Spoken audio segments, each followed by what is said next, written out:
A little more juice to this one as opposed to last year. I know you're excited for your first one last year, but with them being ranked, both everybody undefeated. I mean, it'll be a fun game. It'll be a fun atmosphere.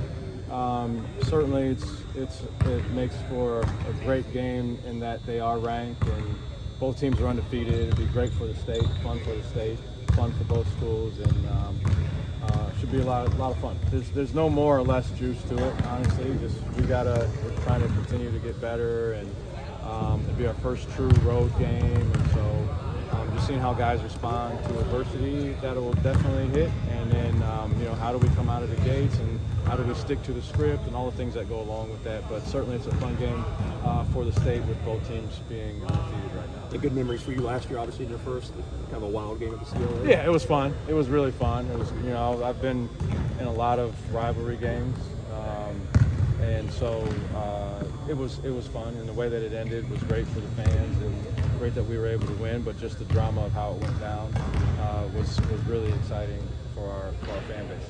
A lot of guys on that team come back on this one. Have they started talking to some of the new guys that maybe haven't been in this rivalry about what this game is? I haven't heard a lot of that chatter yet.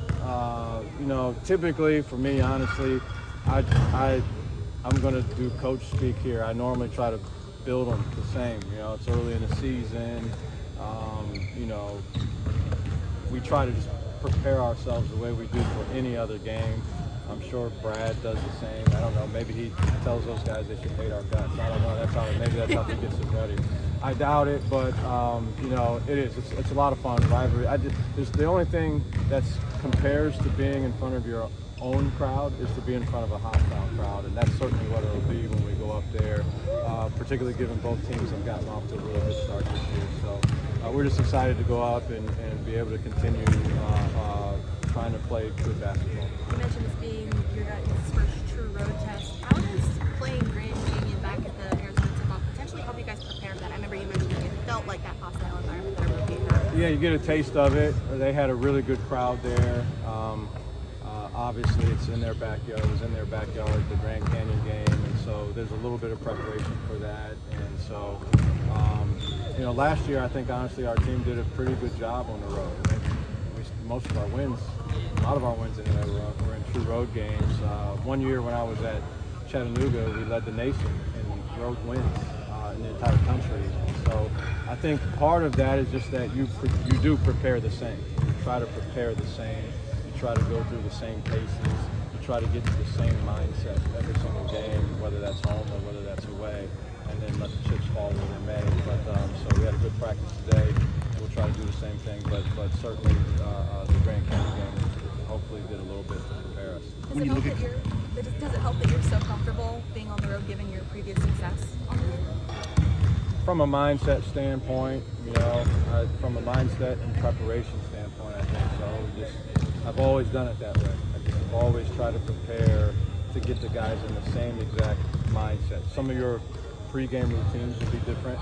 You're not sleeping in your same bed. There are a lot of things that'll be a little bit different, but from a mindset and preparation standpoint, we try to make it business as usual if we can. Aside from the rivalry of being on the road, true basketball, what does Clemson do well? What are they going to bring? What's the challenge facing that team Wednesday night? They're a solid team. They got a lot of different guys that can put the ball in the basket. I think Adam Girard was a shot in the arm for them from an offensive standpoint. You got a guy like PJ Hall who's going to be in the conversation and already is in the conversation for ACC Player of the Year. It's early, I know that, but that's the caliber of player that he is. He can hurt you from the inside. He can hurt you from the outside. So they're a versatile team. There's some similarities, honestly, between them and us. And, so it should be a lot of fun. But they got a really good team, good defensive team. They're scrappy. They're not afraid to play physical brand of basketball. They're a versatile type team. So it'll be a good challenge for us. What do you like seeing from Jacoby so far, and how do you feel like he's handled kind of coming off the bench? I think Jacoby is been really solid guy for us. He's on Team Us, undoubtedly so, and that's a huge part of what's led to the growth in his career. He's improved a ton since the day that I first got here, even.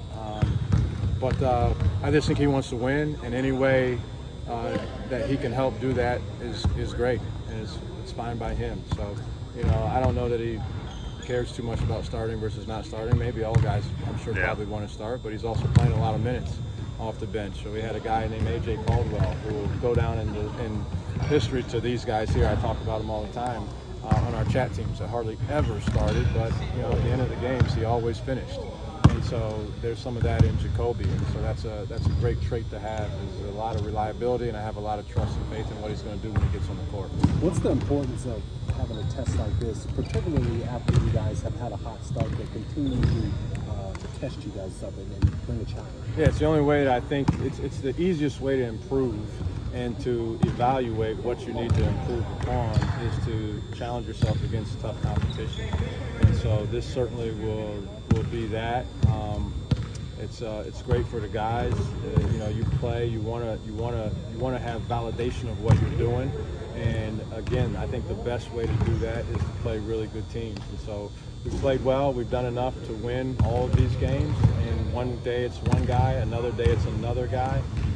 One game we've won with making 18 threes. Another game we've won with getting a lot of stops. So we've been able to do it in different ways. And again, this is a really good team, and it'll challenge us. We don't know how it'll go down or what we'll be called upon to do in order to get a win. But I think business as usual is the way to do it.